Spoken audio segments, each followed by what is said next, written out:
کی اس کی تفصیل سے بات کی تھی، وہ ہمارا دوسرا ویلاگ ہے جو کہ نیوز آن فائر کے نام سے TV1 USA پہ چلتا ہے. ابھی کچھ دیر میں ہم اس کے بارے میں بھی بات کریں گے. تو اس میں ہم نے بہت تفصیل سے توشہ خانہ کیا ہے، توشہ خانہ 2 کیا ہے، پاکستان کے توشہ خانے سے اور کون کون لوگ کیا کیا چیزیں لے چکے ہیں.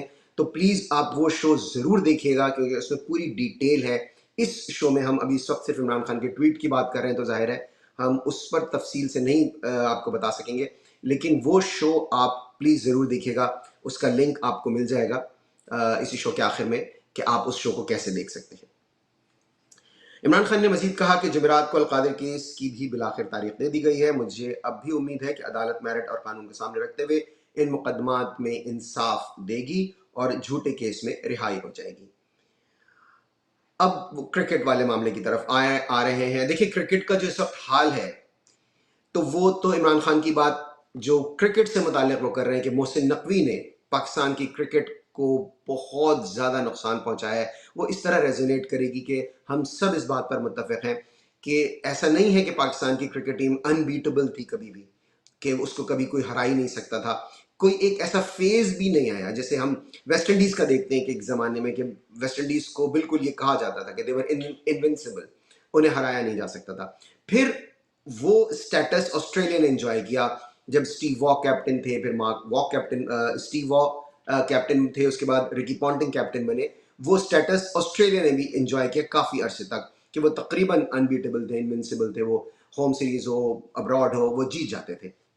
ویسٹ انڈیز اور یہ دو فیزز کم از کم میں نے اپنے لائف ٹائم میں دیکھے ہیں پچھلے 35 سال سے جو ہم کرکٹ کو دیکھ رہے ہیں. پاکستان کی کرکٹ ٹیم اس طرح کا سٹیٹس کبھی نہیں اکمپلش کر پائی، یہ تو بات درست ہے. لیکن یہ بات بھی درست ہے کہ اس وقت ایسا لگتا ہے کہ پاکستان کی کرکٹ ٹیم جیت ہی نہیں سکتی، خاص کر انڈیا کے خلاف. تو وہ بالکل ایسا لگتا ہے کہ ان سے کھیلنا ہی ان کو نہیں آتا، اور جس طرح سے وہ لوگ ہارتے ہیں. تو جب عمران خان یہ بات کرتے ہیں تو ظاہر ہے تھوڑی سی یہ بات ان کی بلکہ کافی زیادہ ریزونیٹ کرتی ہے لوگوں میں. لوگ اس کو سمجھ جاتے ہیں اس بات کو، کیونکہ کرکٹ ایسا معاملہ ہے کہ پاکستان کے لوگوں کو بہت فہم ہے کرکٹ کا. اب انہوں نے کہا کہ محسن نقوی نے کرکٹ اور عاصم منیر نے پاکستان کا ایک جیسا حال کر دیا ہے. یہاں پر جو وہ تضحیک اور طنز کی جو بات ہو رہی ہے وہ آ گیا. پاکستان میں ہر ادارہ اس وقت تباہی کا شکار ہے. کرکٹ واحد کھیل ہے جسے پوری قوم شوق سے دیکھتی ہے. کرکٹ کو بھی جب سے منظور نظر محسن نقوی کے حوالے کیا گیا ہے، تباہی ہی تباہی ہے، یہ کہہ رہے ہیں عمران خان. پاکستانی ٹیم نے 2021 میں بھارت کو 10 وکٹوں سے شکست دی تھی، تب وہ ایک باعتماد ٹیم تھی. اب عمران خان نے 2021 کا ذکر کیوں کیا ہے؟ نو پوائنٹس فار گیسنگ. 2021 میں عمران خان وزیر اعظم تھے تو اس لیے انہوں نے 2021 کی بات کی ہے. بات اس حد تک تو درست ہے کہ 2021 تک پاکستان کی ٹیم ہارتی بھی تھی جیتتی بھی تھی. انڈیا سے پاکستان ہارا بھی ہے جیتا بھی ہے. اب والی صورتحال نہیں ہے.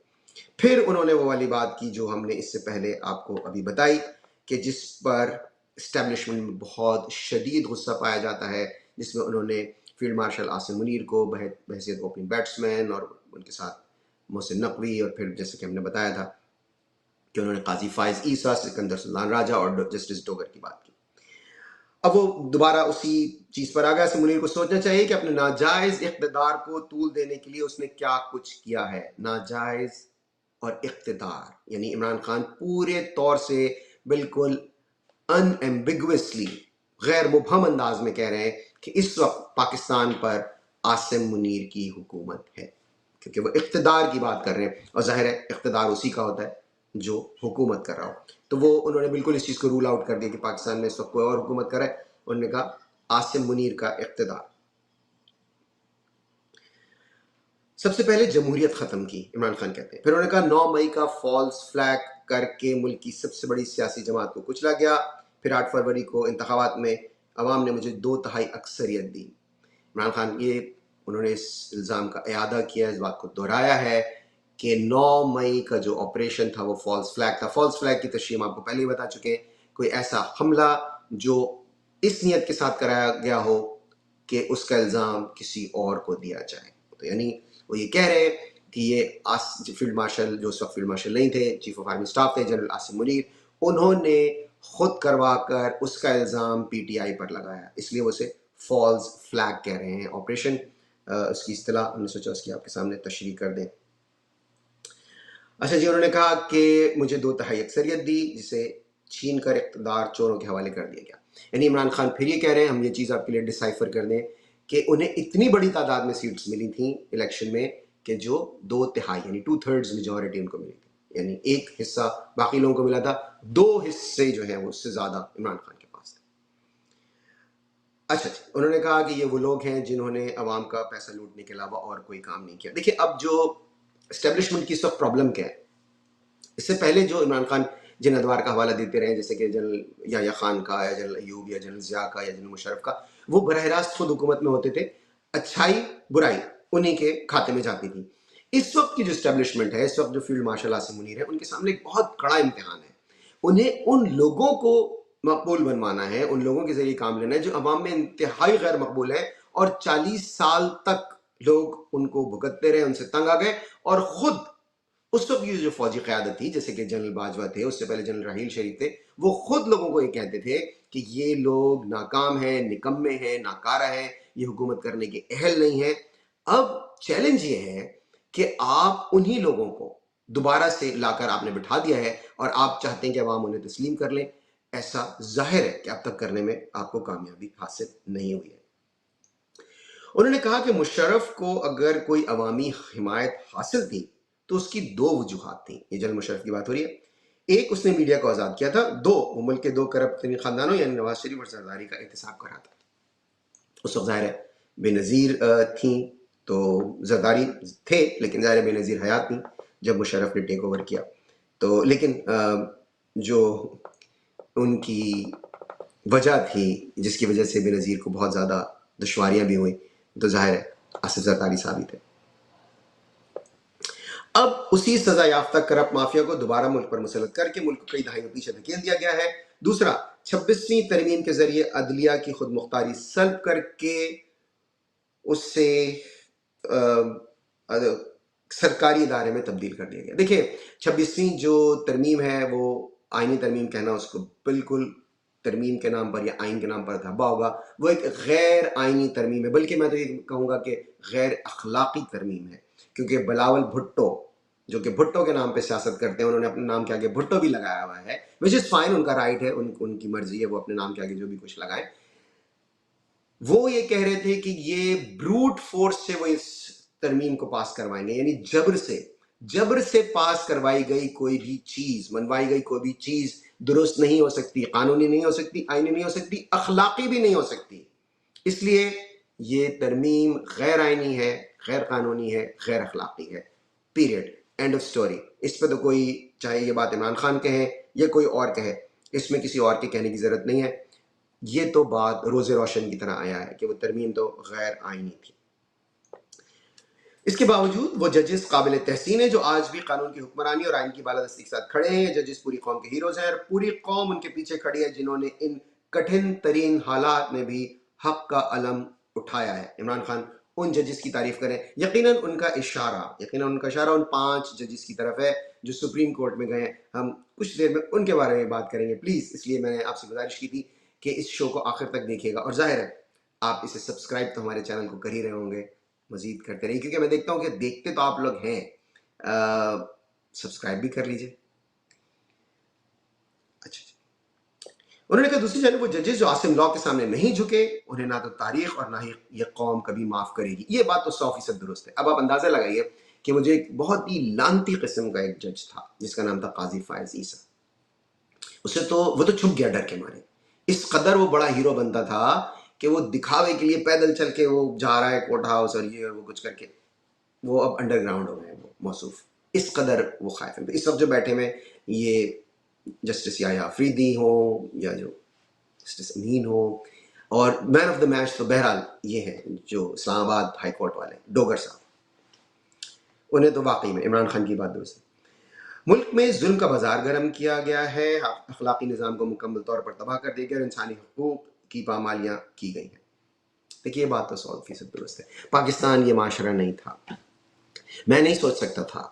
یہ پاکستان میرے لیے ان ریکگنائزبل ہے. میں اس پاکستان کو شناخت کر ہی نہیں سکتا جس میں ایک عورت پر عدت کا مقدمہ بنایا گیا ہو اور اس کی ایسی باتیں کورٹ میں اور میڈیا پہ ڈسکس کی گئی ہوں جو ہم سوچ بھی نہیں سکتے تھے، جو غلاظت پھیلائی گئی. تو اخلاقی گراوٹ کی بات عمران خان نے جو کی ہے اس میں 100% صداقت ہے. اور یہ انہوں نے کہا اپنی جماعت کے بارے میں انہوں نے کہا علی امین گنڈا پور بیرسٹر سیف گوہر کو پیغام دینا چاہتا ہوں کہ اسٹیبلشمنٹ کے ساتھ مکمل طور پر رابطہ منقطع کر دیں.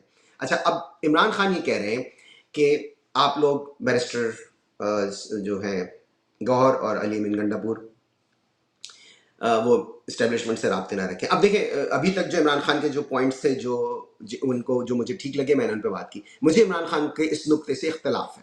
عمران خان میری نظر میں اس بات سے میں اختلاف کرتا ہوں. میرا تجزیہ ہے، ظاہر ہے عمران خان کی پارٹی ہے، ان کی مرضی، وہ اپنی جو لوگ ہیں ان کو جو چاہے ہدایت دیں.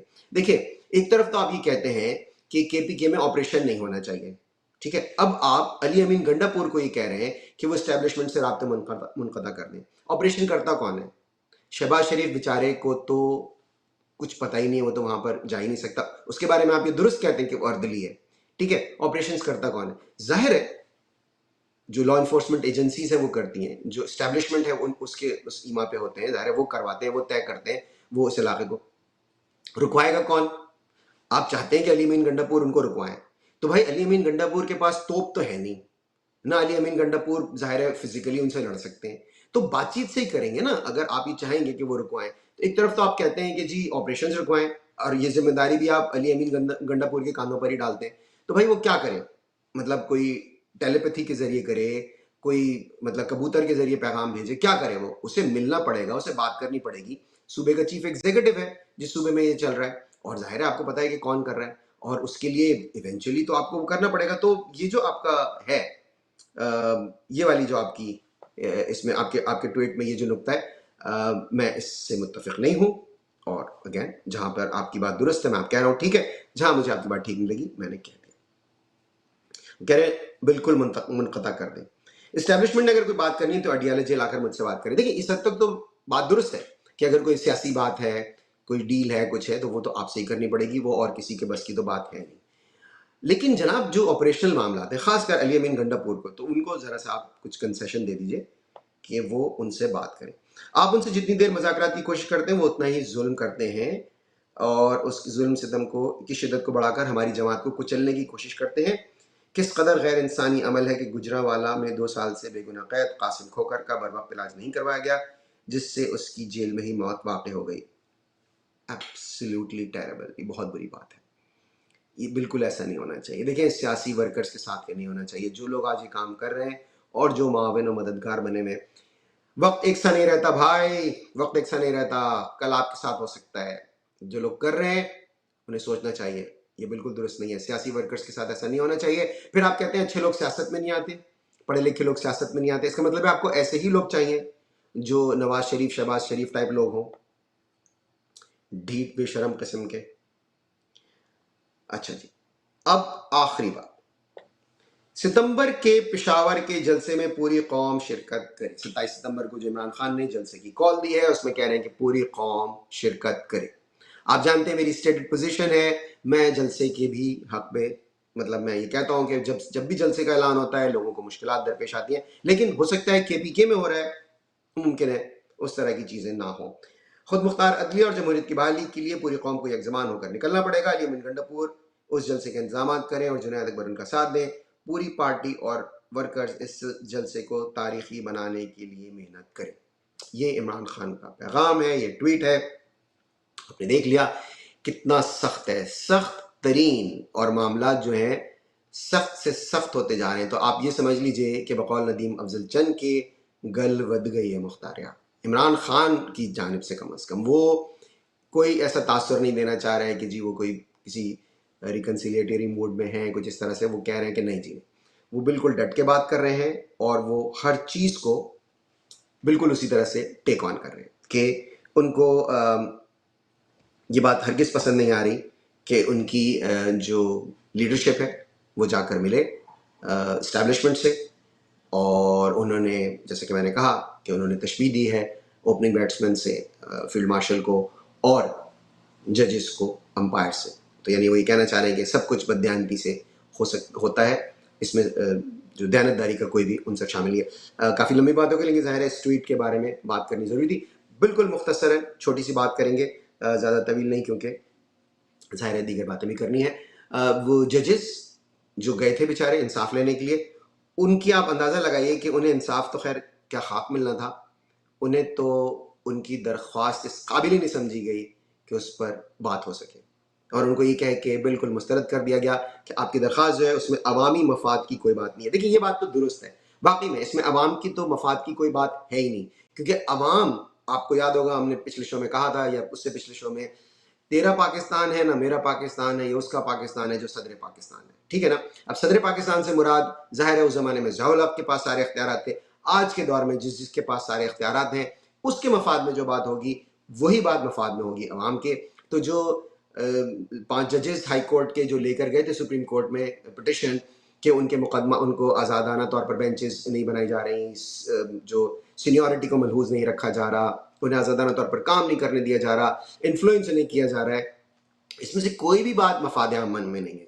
یعنی اگر ججز کو یہ اختیاری نہ ہو کہ وہ آزادانہ طور پر فیصلے کر سکیں اسٹیبلشمنٹ اور ایڈمنسٹریشن کی مداخلت کے بغیر، تو رجسٹرار صاحب کی نظر میں یہ مفاد عامہ میں بالکل ہے، ہونا چاہیے، تو اس لیے انہوں نے کہہ کے مسترد کر دیا، لیکن اسی لیے کر دیا نا کہ مفاد تو صرف اسی کا ہے جس کے پاس طاقت ہے، یہ اس کا پاکستان ہے جو صدر پاکستان ہے۔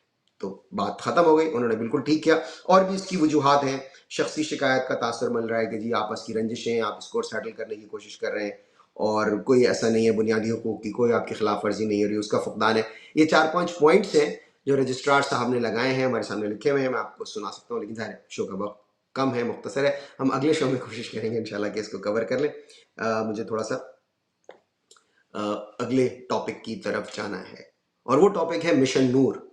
مشن نور کامیاب ہو گیا، لیکن آپ سوچ رہے ہوں گے کہ کیوں کامیاب ہوا، میں بتا دیتا ہوں آپ کو۔ دیکھیے کامیاب اس لیے ہوا کہ دوسری طرف سے اسے ناکام بنانے کی کوشش کی گئی اسٹیبلشمنٹ کی طرف سے۔ اب میں ایک مفت مشورہ دے رہا ہوں، ظاہر ہے مفت میں کوئی مشورہ نہیں دیتا، کنسلٹنسی ہوتی ہے، لوگ کرتے ہیں۔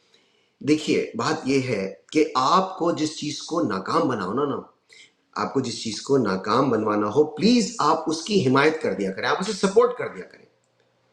کوئی بھی چیز ہو، جب آپ اسے ناکام بنانے کی کوشش کرتے ہیں نا، اور عوام سمجھ جاتی ہے، یہ کہتے ہیں نا یہ جو پبلک ہے یہ سب جانتی ہے، پہلے زمانے کی پبلک نہیں، یہ ان کو پتہ چل جاتا ہے، they can see it through, وہ دیکھ لیتے ہیں کہ جی یہ کون ہے اس کے پیچھے، اس کی مخالفت کون کروا رہا ہے۔ اب آپ عظمیٰ بخاری سے جب ٹویٹ کرائیں گے، اور وہ بھی قادیانیت اور اس قسم کی باتیں کر کے، اور بقول وہ جو شہباز گل کے کہ یہ وہ لوگ ہیں جنہیں گھر میں دوسری بار گھر والے سالن نہیں دیتے، اتتارڑ اور اس طرح کے لوگوں کو، آپ ان کو آپ نے اتنا بڑا کام سونپ دیا، لوگ چڑھ جاتے ہیں۔ دیکھیے اجتماعی شعور کو اور زبان خلق کو، جو کہ نقار خدا ہوتی ہے، انڈر ایسٹیمیٹ نہیں کرنا چاہیے۔ لوگوں نے ضد بنا لی ہے، لوگوں کو اب ضد ہو گئی ہے، اور جب پوری قوم کسی معاملے کو اپنی ضد بنا لیتی ہے، وہ معاملہ پھر آپ کے ہاتھ سے نکل جاتا ہے۔ قوم نے ضد بنا لی ہے، آپ نے بھی بنا لی ہے، میں یہ نہیں کہہ رہا، اور آپ بھی ڈٹے ہوئے، لیکن پلیز اس بات کو سمجھیے، قوم نے اس بات کو اب ضد بنا لی ہے۔ آپ جس چیز کی حمایت کرتے ہیں وہ اس کی مخالفت کرتے ہیں، آپ جس چیز کی مخالفت کرتے ہیں وہ اس کی حمایت کرتے ہیں، ایز سمپل ایز دیٹ۔ آپ نے کر کے دیکھ لیا، 1 بار 2 بار 10 بار، 3 سال سے یہ ہو رہا ہے۔ تو میرا مشورہ یہ ہے کہ اب آپ کو جس چیز کو کامیاب بنانا ہو اس کی مخالفت کر دیں، جس کو ناکام بنانا ہو اس کی حمایت کر دیں۔ مثلا 27 ستمبر کو جو جلسے کا اعلان کیا گیا ہے عمران خان کی جانب سے، پی ڈی اے کی جانب سے، آپ اس کی حمایت کر دیں، کر کے دیکھیں، آپ دیکھیے گا لوگ ایک دم سے شک میں پڑ جائیں گے۔ آپ اپنے جو یوزول ڈاؤٹس ہیں وہ چھوڑ دیجئے، ان سے تائید کروا دیجئے، ان سے حمایت کروا دیجئے، لوگ ایک دم سے پیچھے ہٹ جائیں گے، لوگ کہیں گے یار یہ کیا چکر ہے۔ کر کے دیکھیے ایک بار، شاید آپ کو کامیابی ہو۔ اب ہم چلتے ہیں اس سٹوری کی طرف جو ہم نے شروع میں جس سے اپنے شو کا آغاز کیا تھا، کیونکہ یہ سپٹمبر کا مہینہ ہے، اور اسی مہینے 1996 میں میر مرتضیٰ بھٹو کو ان کے گھر سے چند گز کے فاصلے پر قتل کر دیا گیا تھا۔ میر مرتضیٰ بھٹو پاکستان کے سابق وزیر اعظم ذوالفقار علی بھٹو کے بڑے بیٹے تھے۔ جب ذوالفقار علی بھٹو کی حکومت کا تختہ گرایا گیا، وہ جلا وطن ہو گئے، اور وہاں سے وہ کوششیں کرتے رہے اپنے والد کی رہائی کی، بین الاقوامی جو ممالک یا ڈپلومیسی کے ذریعے، لیکن ظاہر ہے اس میں ان کو ناکامی ہوئی، اور بالآخر بھٹو کو پھانسی ہو گئی۔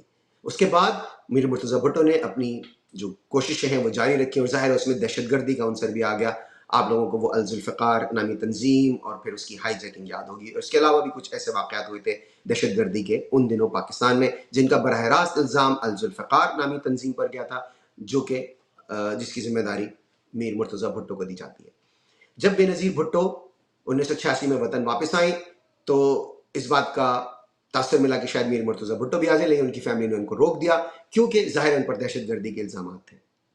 لیکن جب 1988 میں بے نظیر پرائم منسٹر بنی تو اس بات کا میں تو کوئی ابہام ہی نہیں تھا کہ اب ان کا بھائی واپس وطن آئے گا. لیکن ایک بات یاد رکھیے گا، جد و جہد میں جب لوگ ساتھ ہوتے ہیں وہ لوگ اقتدار ملنے کے بعد الگ بھی ہو جاتے ہیں، بلکہ ان میں مخالفت بھی ہو جاتی ہے، چاہے وہ سگے بھائی بہنی کیوں نہ ہو. اور اس کی عملی شکل ہم نے دیکھی جب بے نظیر بھٹو اور میر مرتضیٰ بھٹو کے درمیان اختلافات شروع ہو گئے.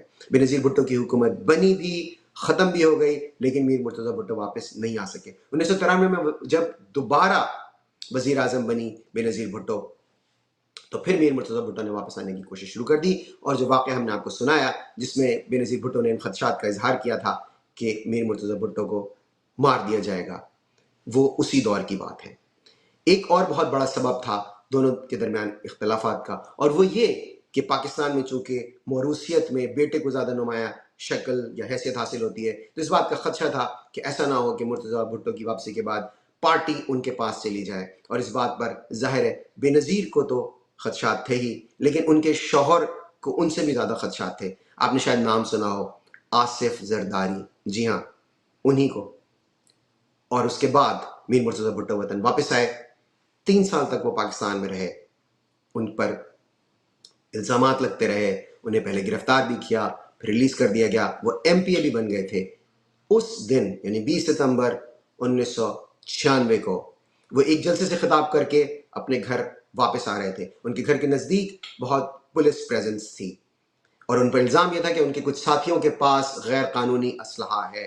اور میر مرتضیٰ بھٹو پر الزام تھا کہ انہوں نے پولیس والوں کو دھمکیاں دی ہیں تھانوں میں جا کر اپنے دوست علی سنارا کی رہائی کے لیے.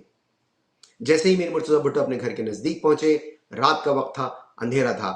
پولیس کا موقف یہ ہے کہ پہلی گولی میر مرتضیٰ بھٹو کے گارڈز نے چلائی، جبکہ دوسرا ورژن یہ ہے کہ گولی دانستہ طور پر پولیس پارٹی کی طرف سے چلائی گئی. جب میر مرتضیٰ بھٹو کے گارڈز نے فائرنگ کی، فائرنگ کا تبادلہ ہوا اور اس میں میر مرتضیٰ بھٹو گولیاں لگنے سے جاں بحق ہو گئے. وہ اپنے گھر سے بہت نزدیک تھے، وہاں پر ایک بہت ہی اچھا سوفسٹیکیٹڈ ہاسپٹل بھی ہے، لیکن جب تک انہیں ہاسپٹل پہنچایا گیا وہ دم توڑ چکے تھے. اور آپ جانتے ہیں کہ اس وقت پاکستان کا پرائم منسٹر کون تھا؟ جی ہاں، میر مرتضیٰ بھٹو کی سگی بہن بے نظیر بھٹو پاکستان کی وزیر اعظم تھیں. اور ان کی حکومت کی برطرفی کے بعد آصف علی زرداری کو گرفتار کیا گیا اور ان پر جو الزامات تھے ان میں ایک الزام میر مرتضیٰ بھٹو کے قتل میں اعانت کا بھی تھا، کنسپریسی ٹو مرڈر. وہ بھی ان پر الزام تھا. ان پر دیگر الزامات بھی تھے، کرپشن کے بھی تھے، لیکن ایک الزام ان پر یہ بھی تھا. جو چپ رہے گی زبان خنجر لہو پکارے گا آستین کا. لیکن میر مرتضیٰ بھٹو کا خون ناحق اب تک رائے گاں ہی گیا ہے. میر مرتضیٰ بھٹو کو جب قتل کیا گیا تو ان کی عمر صرف 42 سال تھی اور آج انہیں قتل ہوئے ہوئے تقریباً 40 سال ہو چکے ہیں. تو اس کا مطلب ہے کہ جتنا عرصہ وہ دنیا میں رہے تقریباً اتنے ہی عرصے سے ان کی روح انصاف کے لیے بھٹک رہی ہے. اور بدقسمتی کی بات یہ ہے کہ اسی صوبے میں جہاں پر ان کے والد کے نام پر لوگ حکومت کر رہے ہیں، بلکہ حکومتیں کر رہے ہیں، میر مرتضیٰ بھٹو کے قاتلوں کا آج تک پتہ نہیں چل سکا. ایک کے بعد ایک پیپلز پارٹی کی حکومت آتی رہی جاتی رہی، لیکن کبھی بھی میر مرتضیٰ بھٹو کے قاتلوں کو کیفر کردار تک نہیں پہنچایا گیا. کیفر کردار تک پہنچانا تو دور کی بات ہے، ابھی تک اس بات کا پوری طرح سے تعین بھی نہیں کیا گیا کہ اس دن ہوا کیا تھا. آج کے لیے بس اتنا ہی. اپنا خیال رکھیے گا. اس شو کو دیکھتے رہیے، ہمارے چینل کو سبسکرائب کیجیے. ہمارے 2 شوز ہیں، ایک اور ہمارا شو ہے TV1 USA پہ، اس کو بھی آپ پلیز اس چینل کو بھی ضرور سبسکرائب کیجیے. اور ہم بہت جلد آپ کے لیے لائیو کالز کا سلسلہ لے کر آ رہے ہیں، خاص کر جو ہمارے USA بیسڈ جو ہمارے ویورز ہیں ان کے لیے ہم فون لائنز اوپن کریں گے اور ہم آپ سے لائیو بات چیت کریں گے. اس کی تفصیل انشاءاللہ تعالیٰ آپ کو آنے والے شوز میں دیں گے. آپ کا بہت بہت شکریہ. اب تک کے لیے اتنا ہی. اگلے پروگرام میں انشاءاللہ تعالیٰ آپ سے پھر ملاقات ہوگی. اللہ حافظ.